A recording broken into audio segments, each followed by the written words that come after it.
اس پاک گھرانے دی کون گل کر سکتا ہے؟ اس دی شان کون بیان سکتا ہے؟ جنہ دا دردی جبریل ہو رہی. ہاں جی رمضان شریف دی آخری جی میں رات سی نا جی تے چند نظر اجے نہیں آیا. سارے بچے شہر دے نوے نوے لباس سلائے ہوئے نے. امام حسین پاک آ کے والدہ نماز پڑھ رہی نے اگے آ کے لیٹ گئے. آپ نے فرمایا بیٹا حسین پیچھے ہٹو میں نماز پڑھن دیو.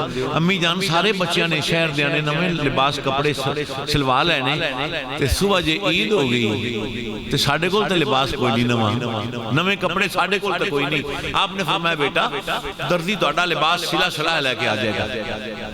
ساری رات گزر گئی صبح ہوئی پھر نماز پڑھنے لگیاں. پھر حسین کریم پھر آ کے کہا امی جان دردی کس لئے آوے گا؟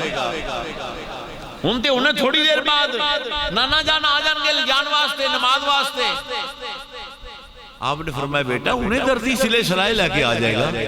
بس یہ گفتگو اجے ہوئی رہی سی کسی نے دروازہ کھٹکھٹایا. پوچھیا کون؟ آن والا کہندا ہے جی میں حسنین کریمین دا دردی ہے. انہاں دا لباس لے کے آیا. لباس پکڑ لیا. بی بی پاک نے دونوں شہزادوں نے نہلا کے لباس پہنا کے سرما کر رہی ہیں. سنکنگی ہو رہی سی کہ حضور نبی نماز عید دا ٹائم ہو گیا. حضور تشریف لے آئے. فرمایا بیٹی فاطمہ حسنین تیار نے؟ عرض کی تھی بابا جان تیار نے.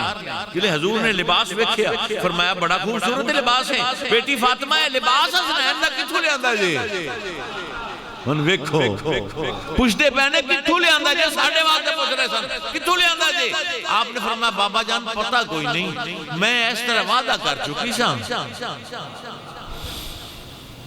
کوئی دروازے تے آگے دستک دیتی کسی نے انہوں نے کہا جی میرے کو لباس ہے حسنین دا دردیاں لے کے آیا.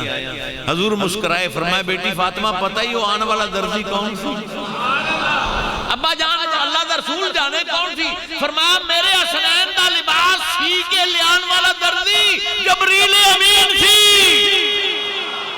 اللہ دے حکم نال لباس سی کے میرے حسین تے حسن دا لے کے آئے. اس گھر نال پیار کرو. اس گھر نال پیار کرو.